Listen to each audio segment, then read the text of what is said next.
What's up, guys? This is the Osmo.com night shift talking MLB for Wednesday, May 23rd. We've got two slates, of course, because it is a Wednesday.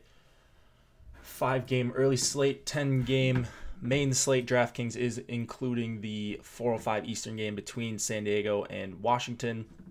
We do not know who is going for Washington just yet. You'll probably know by the time you listen to this, but other than that, it looks like we've got most of the pitchers confirmed, and we're going to talk through it.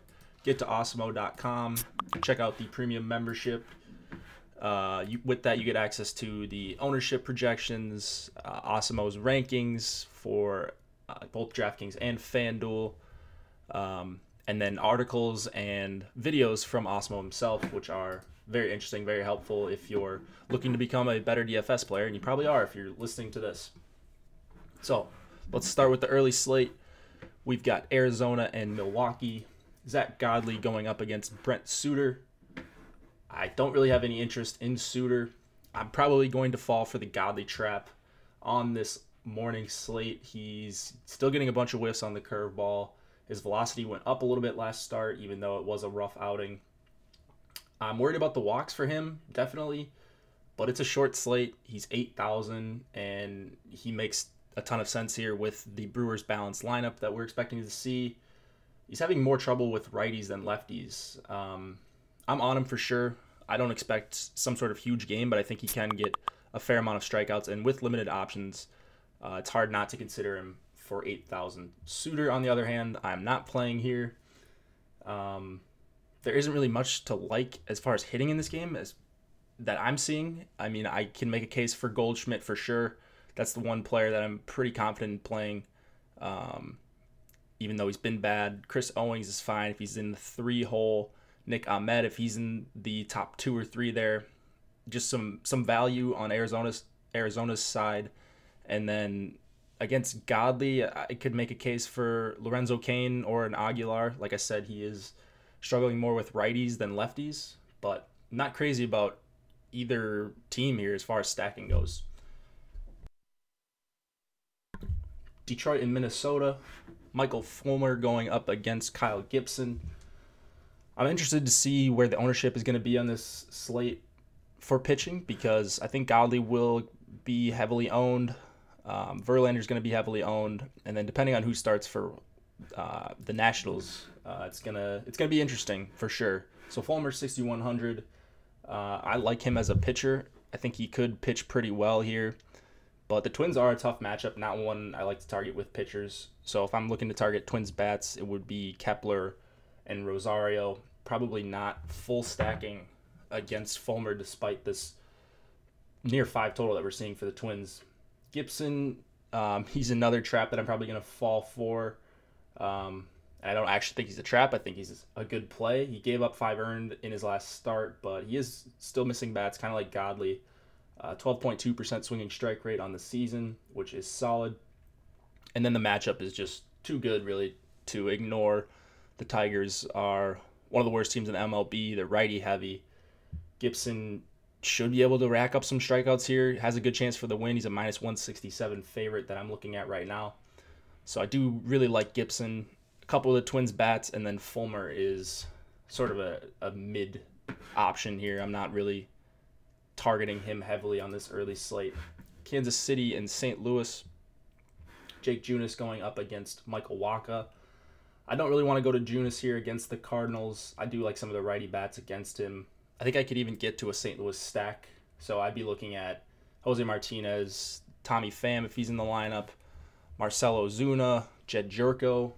I think all these guys, especially Ozuna, Pham, and Martinez, make for pretty solid plays on this early slate. 5 total for the Cardinals. They'll be heavily owned, and they're still not priced up. So that's probably going to be one of the chalkier stacks, maybe the chalkiest stack on the slate, just because of implied total and their price on DraftKings, but I really like them a lot. Wacha, I'm not playing here. He's 9,300. I think that's a pretty crazy price for him. I don't really target against the Royals if I can avoid it. He gives up 45% hard contact against righties, 36% against lefties. Doesn't have great K stuff. So I actually want to target against Waka. I'm hoping he gets ownership here. Moustakis is one of my favorite plays on the slate. Salvador Perez, one of my favorite catchers, if not my favorite catcher on the slate. 3,700. So I like some Royals. Probably no pitching for me here. San Francisco and Houston. Samardzija going up against Verlander. Samardzija is interesting to me in that he's not giving up a lot of hard contact against righties. I don't really want to play him in this spot, but he is 5K, so DK is kind of begging you to take him.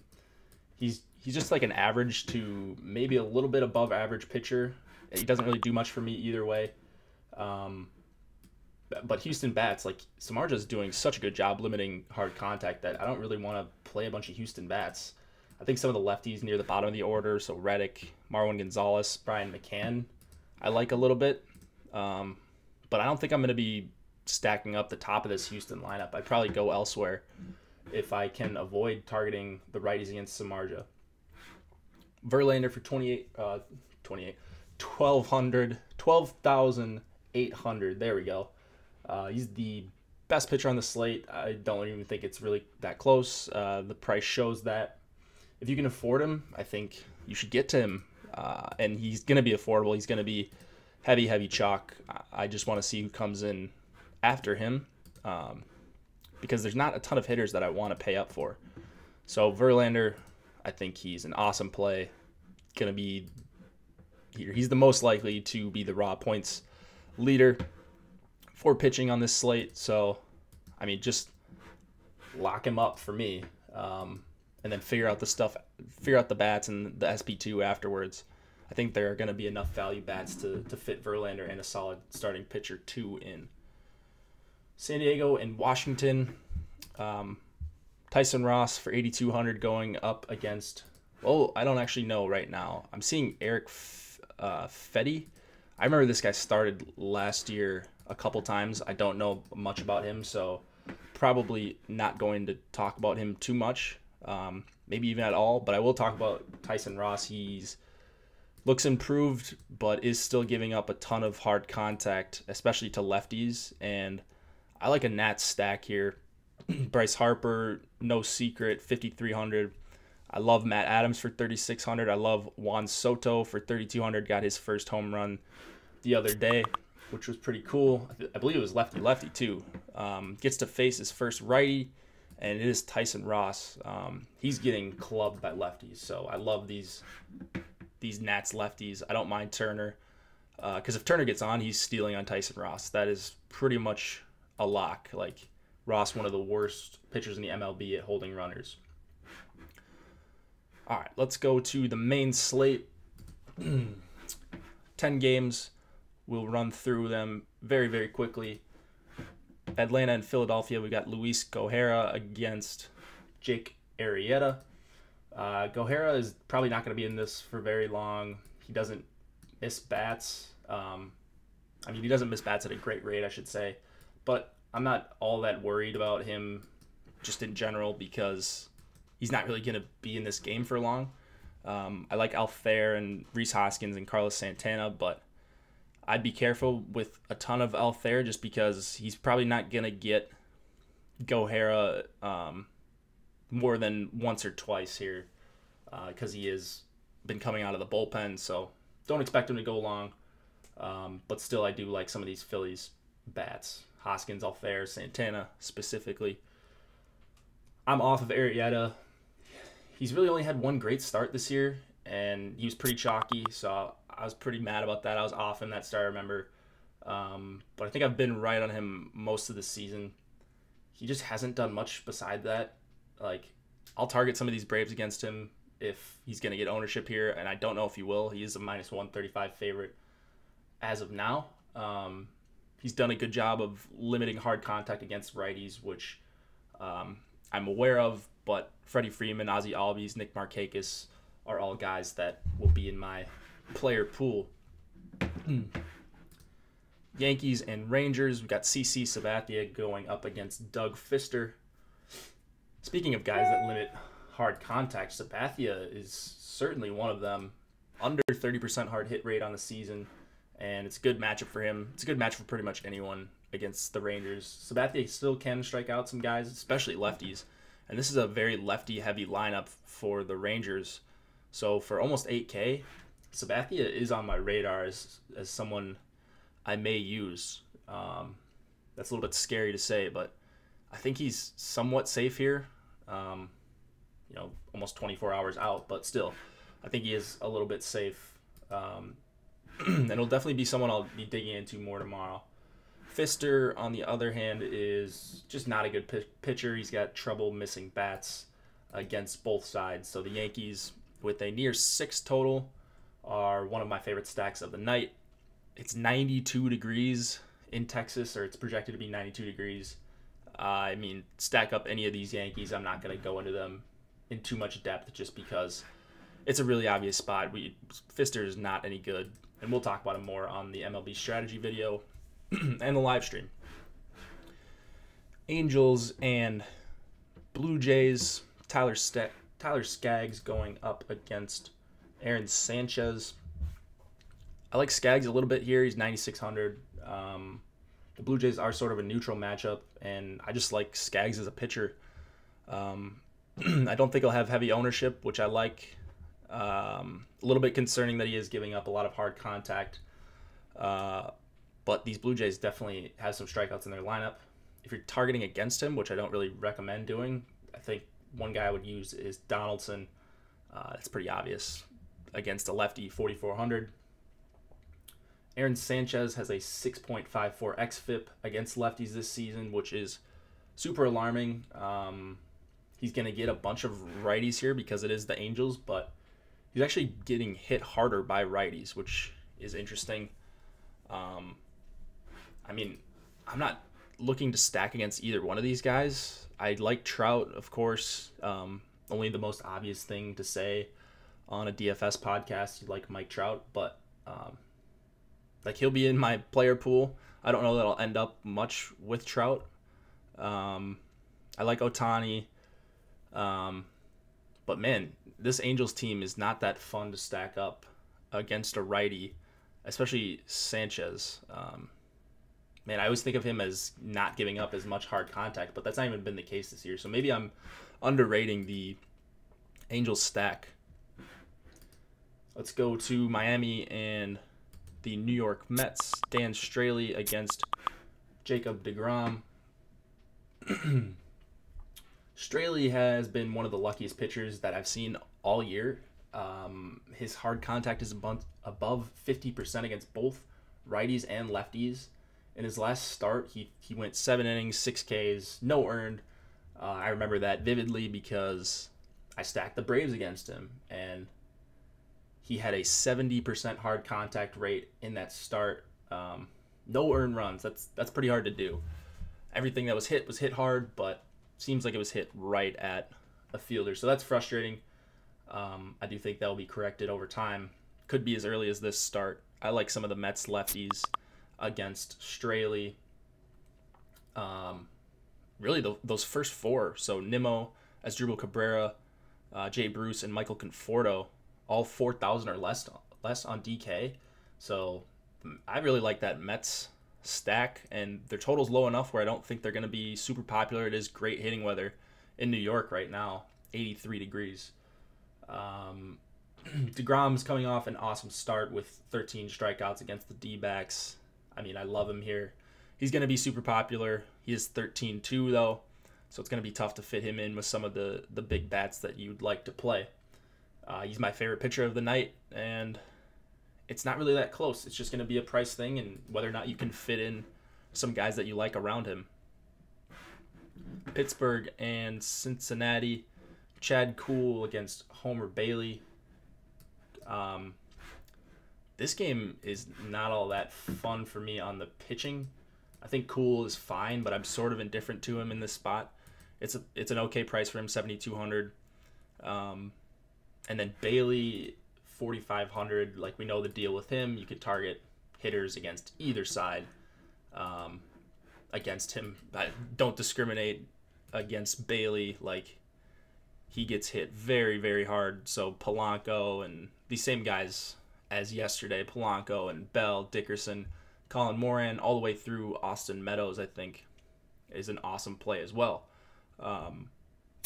As far as the stack goes, I probably wouldn't play Meadows as a one-off, but I think Pittsburgh is, again, one of the top stacks, and I don't know how owned they're going to be, so definitely interesting for me there. Boston and Tampa Bay, David Price against Chris Archer. I wonder how popular Price is going to be. He had a really good start against the Orioles. I think it was a complete game.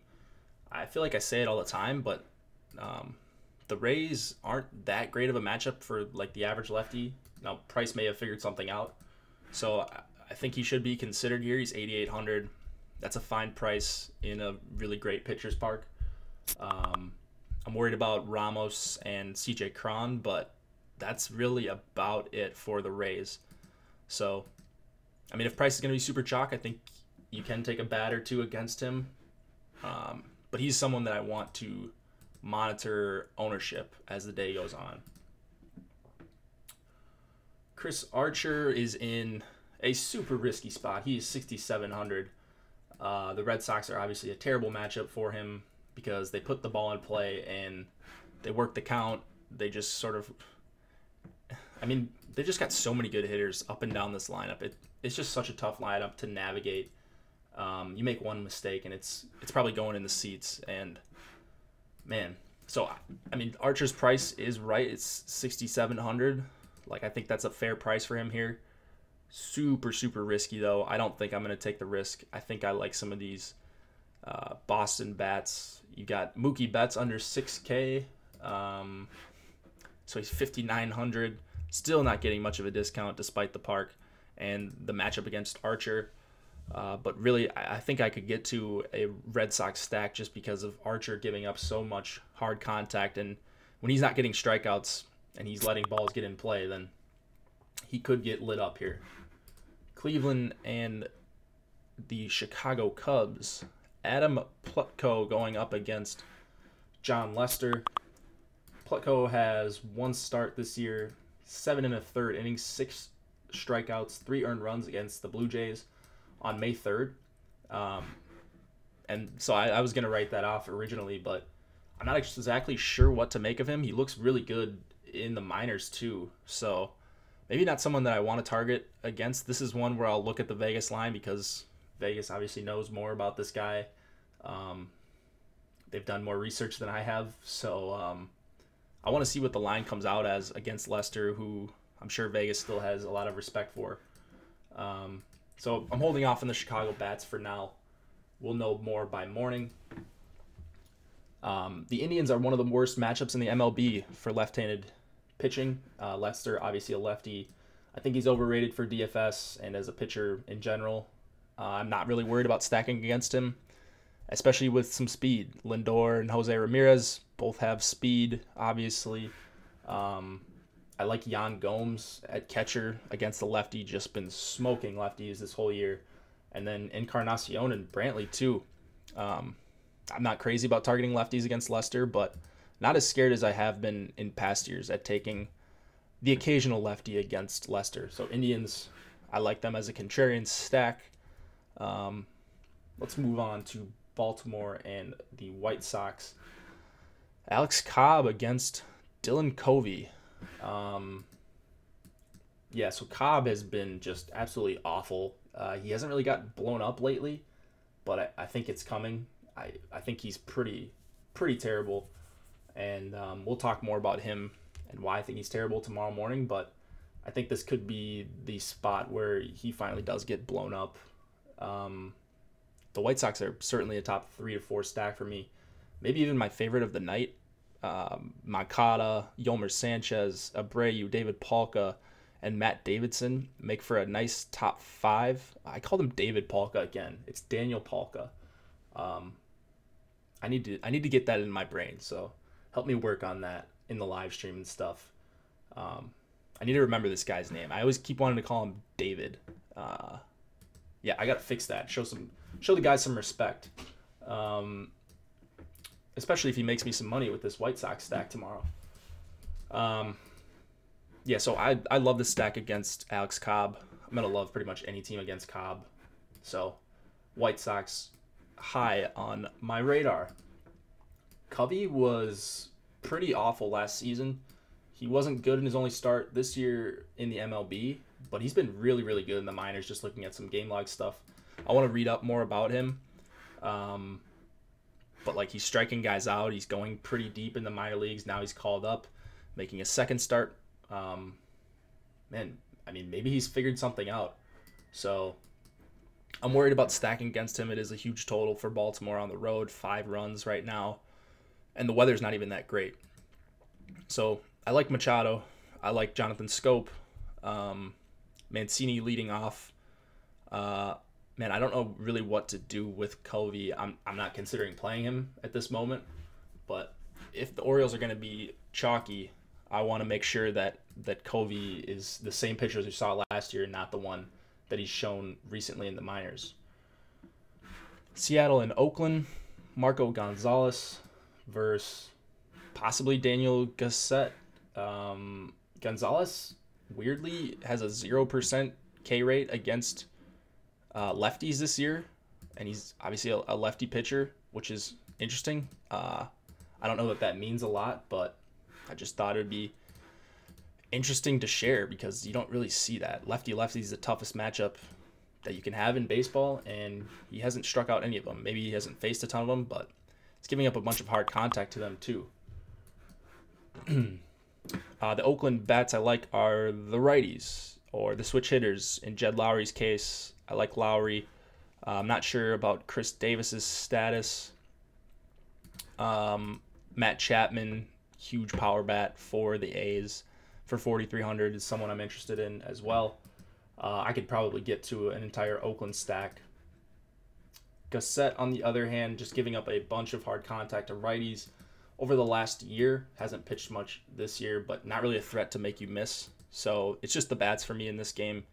It is Haniger and Nelson Cruz if he's in the lineup, although I'm seeing a tag next to his name. So I don't know what the status is for Cruz and Chris Davis. If I missed something there, just comment and let me know or troll me. But that's all I got for that game. Seattle, Oakland.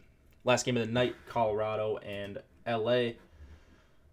Kyle Freeland for 10.1K against Kenta Maeda for 9,800. Freeland, not a big strikeout guy, and when you're not a big strikeout guy and you're priced at 10K, I'm probably not going to consider you. He's creating a lot of ground balls and soft contact, so someone I really respect as a real-life MLB pitcher, and not a guy I'll really ever stack against. One-offs are fine against him, I think. Justin Turner, Matt Kemp are 2 guys that I like, mostly Turner, but probably not stacking any Dodgers here. Maeda, on the other hand, I love him here. I mean, the matchup's great against Colorado. Colorado against a righty outside of Coors Field is as good of a matchup as you can ask for. He's 9,800. Yeah, 9,800. I'm not super crazy about the price. I don't expect him to go super deep, but I think the strikeouts will be there for him. And this slate is obviously not as deep with pitching as it was yesterday. So Maeda is like my second or third favorite pitcher probably on this main slate. Yeah, there's just not a lot to choose from. Him, Sabathia, and like obviously DeGrom up there, maybe Price. But I'm not playing Lester. Like, it's going to be tough to find a bunch of pitchers I like, but Maeda is certainly one of them, if not just because of that matchup. All right, that'll do it. We talked about 15 games, 5 early, 10 late games. We will have content flowing out all day on Wednesday. Me and Josh for the MLB strategy video. Chris and Josh for the live stream Wednesday night before lock. Get to osmo.com. Check out the premium product. I know a lot of our subscribers are very happy with what they've gotten so far, and we will have content for pretty much every slate. So go there, enjoy this. Hope this got you started for your research on Wednesday, And let's make some money, people.